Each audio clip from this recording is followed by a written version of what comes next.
DARYL DIXON, Episode 6, the Season 1 finale. A lot has been announced since the Episode 5 with Carol coming back in Season 2 and that whole big announcement. The title's a little weird, The Book of Carol. I don't know what that's even about, like who's naming these shows. Anyways, though, that is officially confirmed. DARYL will be bringing in Carol into the show, so it will be a DARYL Carol show like it was initially supposed to be.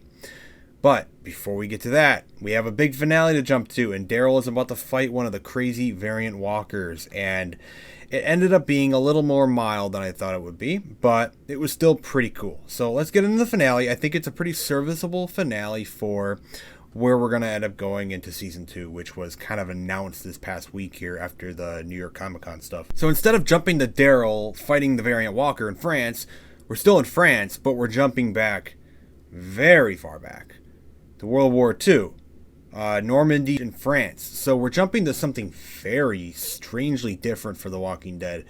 We're jumping back to World War II, and it's a bunch of dead Americans on the beach after, the war and what happened on the beach and everything. And it's kind of strange because it kind of makes no sense at the current moment as to why they're showing this to us, because it literally just makes no sense at all, and it's not really a story I think we've really heard before. Until a little bit later in this episode it makes sense, but for at this current moment it's kind of strange. It's like, what are we getting into here? And that's our first shot. That's our opening shot as they scream in the background, Dixon, Dixon. So we're phasing into the present timeline, and then we jump to DARYL. So it's kind of like a little hint that this last guy that we see on the beach here is someone that, is somewhat important to the story we're going to learn in this episode. So DARYL, obviously, we kind of get like a little bit of like a remake or a different perspective in some ways of that last final scene of Codron, I believe that's his name, yelling at DARYL like, "Today you die, Dixon," and we're getting that redo of the walker getting released at DARYL. So they release the walker and it runs at DARYL, and he kind of like pushes it aside. It runs, it like hits the wall, and immediately you realize this walker is very tough to beat. It's not like a normal walker, but it's still beatable. It's not like it's like a super insane variant walker that you just can't beat and it's just impossible to kill. DARYL does kill the walker pretty easily. He loses his axe. It's like a burner walker as well. So it's like a combo of like this burner walker stuff that they have and the fast, crazy variant walkers. And DARYL ends up killing the walker with one of the flags that are put up on the, above where Jeanette is. And he kills it with one of the flags. And again, you can kill these walkers, like one-on-one, DARYL can take it on pretty well. But the issue will come when you get a bunch of these walkers together and it becomes a much bigger issue. Like, how you have like Rick running through a big horde of walkers. He's able to just run around and stab a bunch of them and get rid of them and clear out the walkers. You would not be able to do that with these types of walkers. If you have a big group and big horde of these walkers, first of all, it's much harder to outrun these ones. They're running at you, and they're just much more violent and crazy. So, and they're also burning you. So it's very, very different, probably in larger numbers. So right now, single one-on-one walker fight, it's not necessarily like the end of the world and you're going to die, but it's a very big threat when you get a bunch of them together. So DARYL defeats the walker easily, so they drag in Quinn. So Quinn is there, and he was left in the cell. They drag him in and they link and chain him up to DARYL, so they're going to make him and DARYL fight walkers. So they start to turn on some lights, and there's a bunch of walkers chained up around the arena. So they're literally going to do the same exact thing again, but with like 4 or 5 different walkers. So they start injecting the things again, the serum, and one of the walkers literally like explodes and blows up after it gets injected, and it doesn't even get the chance to run at DARYL and Quinn. So it's kind of strange because like this serum, it's not perfected yet, and it maybe it's like an older walker or something, but the walker did not take the serum well, and it just literally blew up. Its head exploded. So that was kind of interesting. So as the fight's going on, obviously we kind of saw last episode where some of our allies are mixed within the group of people watching above. We get some shots of that, and DARYL and Quinn, they do manage to defeat all the walkers. And something that I thought was really weird with the walkers, I believe 2 of the walkers like attacked each other, or one walker attacked another walker when they released them. I don't know if that's some sort of strange behavioral change with the walkers there, because I don't think we've seen a walker attack another walker before, to my knowledge. I mean, I'm sure maybe it's happened at some point, I just don't remember, but it was very strange. And then they have one walker deal with one, and then they end up they have to battle like two walkers. So Daryl and Quinn both get one walker, but they're chained together, so it's a little difficult. They do kill the walkers. They get a cool final shot of them, like, wrapping the chain around one of the last walker's head and popping it off. That's this walker here. Very freaky looking walker. They got their teeth grinded down, and they get a metal plate on the top so you can't stab it. So they cut its head off. Daryl holds it up like, here you go, this is the fight you wanted, or whatever, and then he throws the head at Jeanette. So she's like, okay, well, we fucked up here. We obviously can't beat Daryl with these walkers that are not perfected yet, so she just orders her men to kill Daryl. Well, our allies in the group are there to take on Jeanette's people, and they start shooting the men. So they kill the guy that was about to kill Daryl. Then it goes into chaos. So everyone evacuates immediately. Jeanette just kind of leaves. Her men just kind of leave, and it literally leaves the gate open for Daryl and Quinn to leave. So Daryl and Quinn are free, and they run off with Isabel and Laurent to throw them back in the prison. So as they're doing that, Jeanette sends off Codron to go after Daryl, because she knows that Codron wants Daryl dead because Daryl killed his brother. So she's going to send him off and go find Daryl. And as Daryl and Quinn are running through the area as they're escaping, he realizes that Quinn has been bitten. Quinn tries to say that it's just a burn. I'll be fine. I'm fine. It's all right. It's very clear and evident that it is a bite or some sort of scratch that he has on his back from the walkers. So Quinn is going to die. Someone had to die in the finale, and I guess that's our character that will die. Isabel and Laurent are thrown back in the jail cell, but immediately Isabel reveals that okay, no, we're good, we're fine. I pickpocketed this guard, and I got the key, and I literally have the key to get out. It's kind of a callback to how she would operate in her life beforehand. She would steal things. She would reach into people's pockets and take their watches and their money and whatnot. And it's kind of cool that they're linking back to that now, and how she's able to do that, and she's able to do that to get the key. So Quinn, as Daryl and Quinn are running through they're trying to get out of this area, this arena area. Quinn is already starting to feel ill. I don't know if it's because they're running around and getting dragged around, or if they're exhausted of the fight that they just did. But I think it's because he's literally getting sick already. It's a very fast progression for him, I would say. I guess that's just what it is. And he's kind of stumbling, and he's sitting down. He can't move, but that's obviously a problem because Daryl and him are linked together on the chain. So immediately it's okay, what are we going to do here? And they come up to the idea that Quinn is going to have Daryl cut his wrist off. He's going to cut him off at the wrist and cut his hand off so he can get the chain release for Daryl. Because Quinn now realizes, yes, I am going to die, and I'm going to sacrifice myself, and I'm going to go run after the guards and whatnot to save the day. So Quinn is already accepting his fate. They cut his arm off, or not arm, but they cut him at the wrist. They get the chain off, and they are now split up. And immediately after this, Daryl sends Quinn after the guards, and that's the last time we do see Quinn alive. We will see Quinn again a little later. Last time we see him alive, though. So Isabel and Laurent, they are escaping through the stairs and the stairway.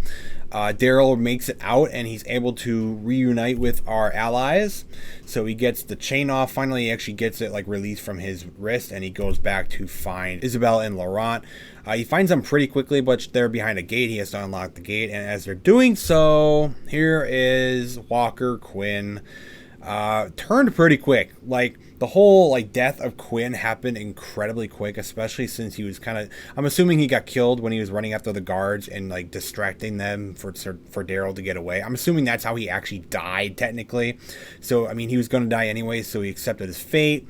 Maybe he died of blood loss from the arm, I don't know, but he died pretty quick, and he looks rough. He looks pretty rough already, pretty quick turn, and now he's attacking Isabel. So Isabel, it kind of gets cornered by Walker Quinn, and it comes to this scene where Daryl's like, Laurent, you need to kill this Walker. You need to save Isabel. It is your father. I get that. I know. It's this strange dynamic. It's Laurent doesn't know Quinn well. He never really did. He never knew his father well, and his father's not the greatest of people, but it's still his father. And Daryl's like, you have to do this. You have to deal with it. God will forgive you. And Laurent is able to kill Quinn finally put him down. He's already dead, but he's able to kill Walker Quinn and save Isabel, and everything's all good, except for, the trauma that we just put Laurent through again. So once again, we're splitting off in this show. Sylvie, I finally learned her name. The other nun, I finally learned her name. I just kind of memorized it finally. Sylvie and says goodbye to her new boyfriend and the other guy of that group, the ally group. So they split off again. There's so much splitting off. So we're literally back to the original 4 of this group with Daryl, Isabel, Laurent, and Sylvie. And that's where they head off in the truck. Some cool visuals in this show. Once again, always has been. I really like that they actually filmed there and just got all these different cool shots. It just looks nice. It looks really cool. Much different change of pace from what we always saw in the main show. So we do get some interactions with Sylvie and Daryl, and she mentions, like, have you ever been in love before? Because it's on her mind because of the other kid. Daryl didn't really respond. He just kind of gave a weird look, and it's like, we all know how that went. It was pretty disastrous in Walking Dead. But yeah, I thought that was kind of funny. And then we get some Isabel and Laurent stuff about how Laurent's mentioning how that was never really my father anyways, and I will move on from this. I will recover from this, and God will forgive me. God will forgive us. That's the stuff he's going on about. He's kind of like coping with what he just had to do to his father. And then the damn car breaks down because of course it does. Of course it does. I mean, it kind of makes sense. These vehicles are like super old, and I'm surprised any of them are even working to begin with. But the car breaks down, and Daryl has to get out and repair it. Try to repair it at least. And him and Isabel are kind of sitting outside of the truck here. And this is where we get into the story of Daryl mentioning how his grandfather actually died on the beach in the war, World War II. And that's what that whole scene at the beginning of the episode was. Now we're learning a little bit more of Daryl's story here, where we keep hearing about how his father was pretty shitty and his brother ended up, just that whole big cycle of how his life wasn't the greatest. But now we're going back a little more of how his father never had his father, because he died in the war. So we never knew his grandfather, and his grandfather died in the war as his grandmother was pregnant. So that's just kind of how that story goes. So there's a little bit more interesting tidbit there, and it's a nice tie-in with Daryl and France. They actually managed to squeeze in some sort of link with DARYL DIXON and some sort of family history with France. I think that was kind of cool. But that's what that whole scene now meant at the beginning of the episode. I thought that was kind of cool because normally in Walking Dead and stuff like this, they could just easily just throw in this little line of dialogue and, tell it a story. But they actually managed to give us a little bit of like a scene at the beginning just to show us something. I thought that was kind of cool. So as Daryl is under the truck trying to repair it, he's still talking with Isabel, and she mentions that she lied to him earlier on. And remember that drawing that she said Laurent drew before Daryl showed up on the beach? She actually mentions that, I had Laurent draw this after you actually made it to the Abbey already, and I lied to you saying I just wanted to do this to maybe try and get you to help us because I wanted you to make you think that the kid was special. Daryl's like, yeah, whatever, I'm here helping you now anyways. That's not why I even joined you anyways. But she does mention that, and then she gets quiet.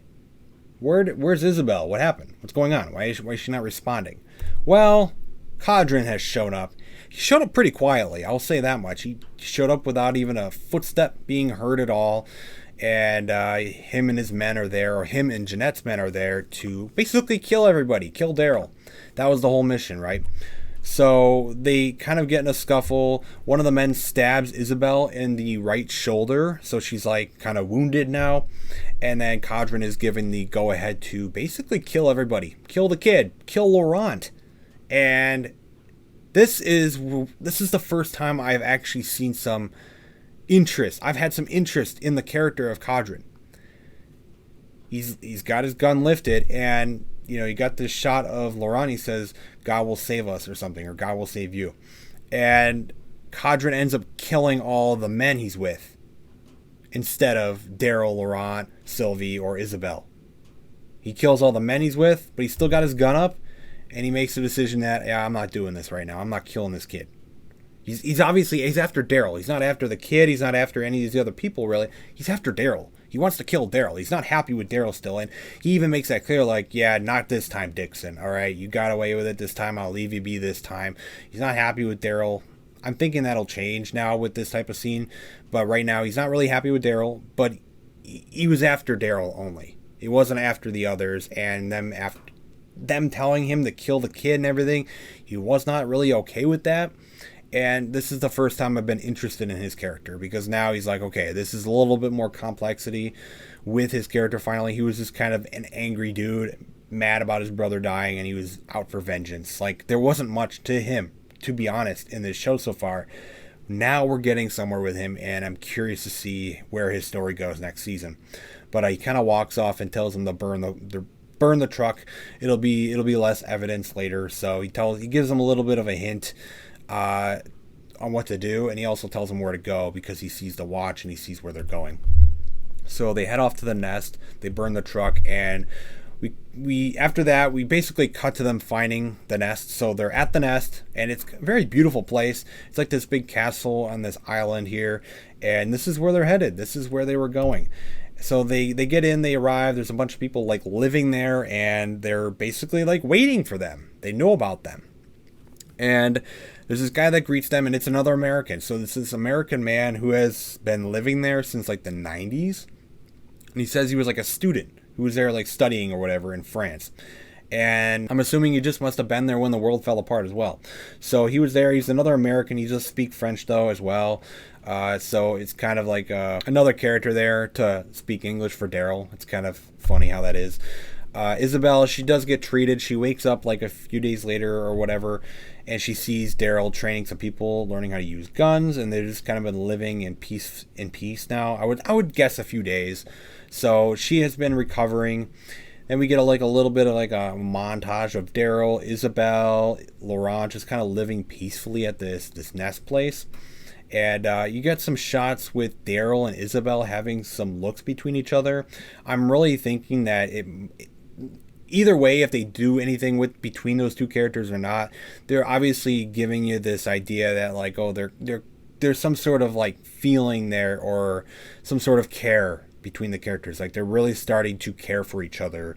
Whether it will become like some sort of romantic relationship or not, either way, they very much care for each other, much more than say they would have at the beginning of the season. So they are establishing that now, and they're also establishing that Daryl is very much caring for Laurent now. Like, he has a big connection between these people now. He cares for these people now. He's been through quite a bit with them.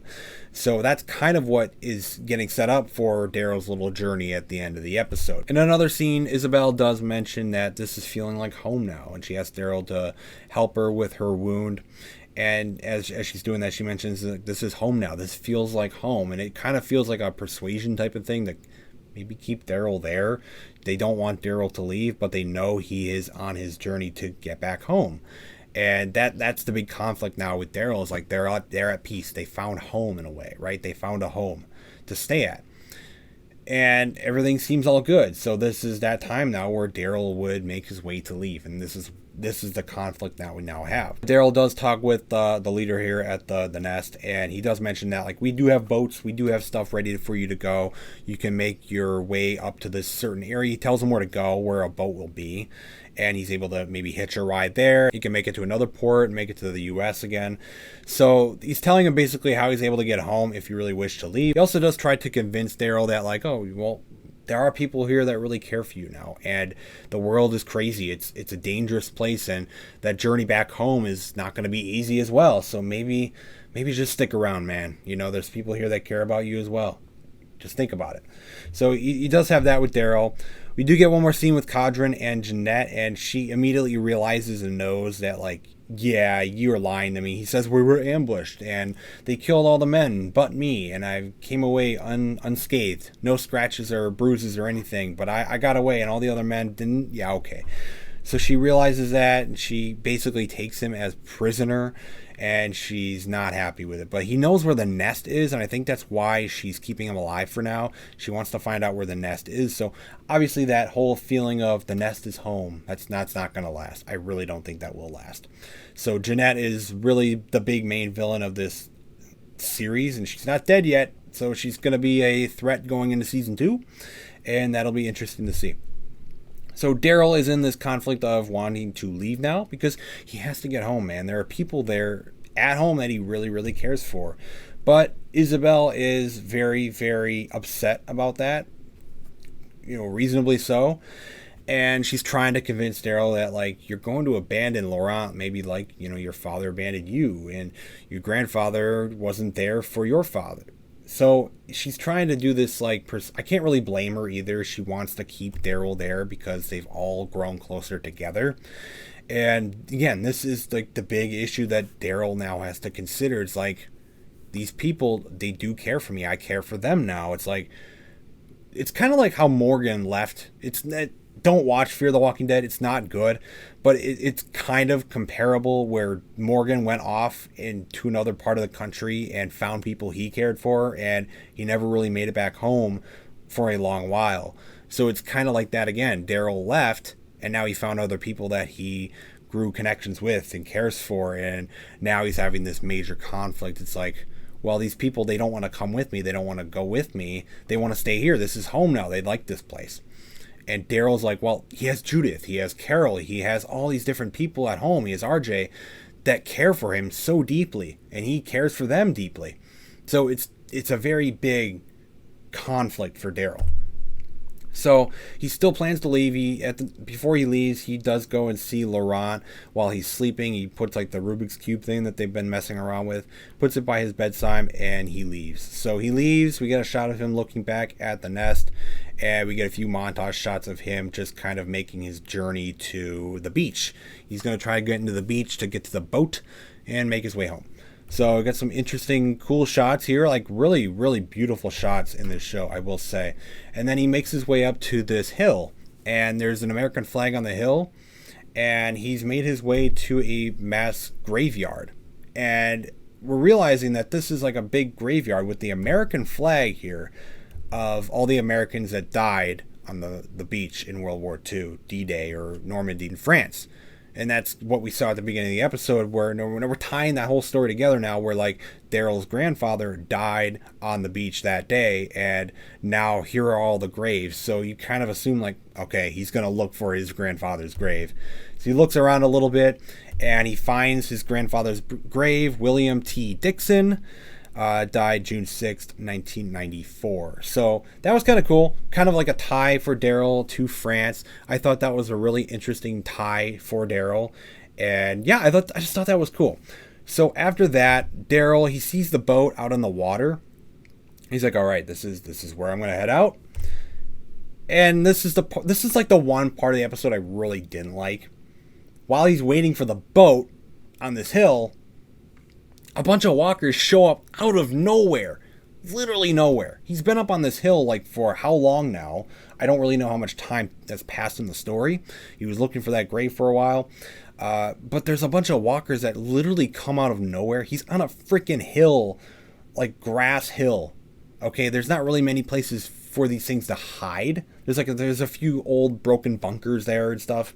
But like, there's not really many places for these walkers to just come from. So there's like holes that they climb out of and whatnot. And he has to fight like a ton of walkers literally out of nowhere. Like, they do it so much in The Walking Dead, and it does frustrate me. I wish they would kind of coordinate it a little better. And I get it. It's kind of like the surprise attack of walkers, but they're so slow. Like, these are normal walkers. They're just stumbling around and just kind of growling. Like, how do you not hear them coming or anything? And where did they all just suddenly arrive? It's kind of weird. Daryl, he fights a bunch of walkers. He doesn't kill them all. He makes it down to the beach. He wants to get on the boat. And then we hear a voice. Laurent is up on the hill. Don't even ask me how this kid got there to begin with. Was he following Daryl? I guess he was following Daryl. I don't know how. Maybe he's there with Isabel. We didn't see Isabel at the end here, so we won't see her again this season, but we do see Laurent. I'm hoping Isabel is there, because Daryl, they very much showed that like he took a very long, distance to get there. He took a long time to get there. We had a little montage of him literally traveling. So I can't say like Laurent just followed him real quick. Like, he had to have like come with somebody, I would hope, but we'll see. But now he's in the conflict again of like, well, god dang, man, there's the kid again, and the boat is on the other side. What do I choose? Am I going to go with Laurent and Isabel right now? Or am I going to go on the boat and try to get home? He's going to stay. He's definitely going to stay. That's very clearly what has been set up, and the teaser for season 2 now is very clearly set up that like he's going to stay there at least for now. I'm sure he'll get back home at some point. We're not at that point in the story yet, and we have the whole thing with Carol now where she's going to be looking for Daryl. So I'm assuming, yeah, he's going to stay with Laurent. He's going to stay with Isabel. He's going to head back with him, and that's where the story is set for Daryl. That's it. We're done with Daryl. But then we cut to Daryl's motorcycle. It's like, wait a minute. We don't have Daryl's motorcycle in France. We don't have it. But the last time we saw Daryl's motorcycle was last episode in the flashback. So it is around, but there's some random dude riding it. It cuts to some random bearded dude riding a motorcycle, and there's this car behind him. And there's this car chasing him. We're clearly not in France anymore. So there's this car chasing this guy, and it's like a speed chase on the road just between these two. The guy gets off his bike, he shoots at the car, like blows the car out, so he can't drive the car anymore. And he tells the person of the car to get out, and there it is. There's Carol. Carol has made it to The Walking Dead, DARYL DIXON. So I kind of wish they didn't announce her coming. We knew she was going to be back. There was already set photos of her filming for the show. I get it.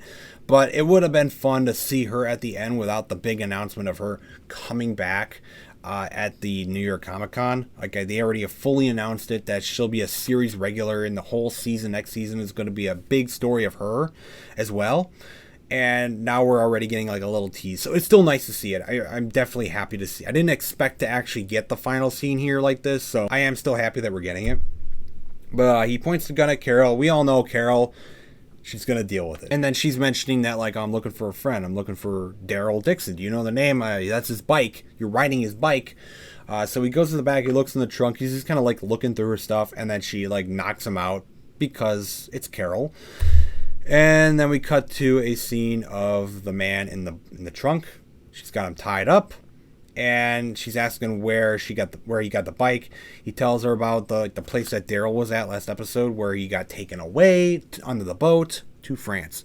So it's like the little biker gang area where they were rounding up walkers. So he tells her about that he traded for that bike with them.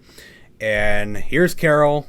Good to see Carol back. Really, really is. So she leaves them in the trunk, and she rides off on the bike. So that's how the episode ends. That is the end of the DARYL DIXON Season 1. It ends with Carol riding off to go find Daryl. So that's cool. I'm really excited to see Carol again. I guess Melissa McBride just needed a break from filming for a little bit, because I know initially she mentioned that like she doesn't want to film as much. She just got off the big main show, and it was initially supposed to be the Daryl and Carol show, and then it changed to just DARYL DIXON. But now it seems like she's ready to be back. Season 2, here we go. We're going to tell my story of finding Daryl, and I think with her trying to find Daryl, like at least in the U.S. mainland here, that I guess a lot of the filming doesn't need to be over in France for her story. So maybe that was something that worked out for her, because I don't think she really wanted to go all the way and film in France for how many months. So this might have worked out better for her. I don't know. I'm curious to see how the story is for her next season. I'm really excited, and I hope it all ties together real well.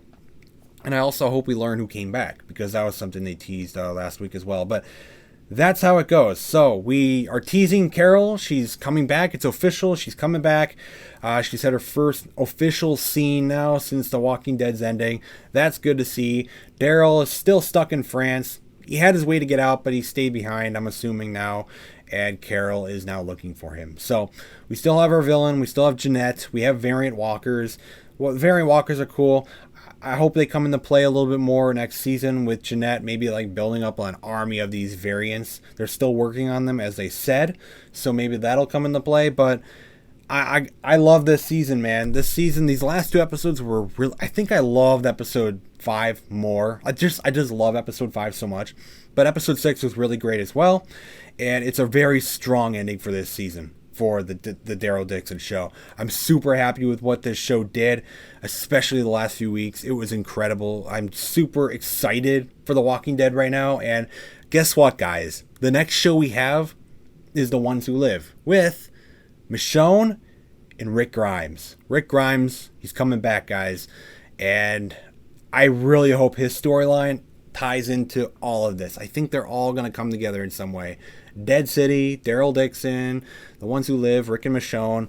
I think it's all going to come colliding together.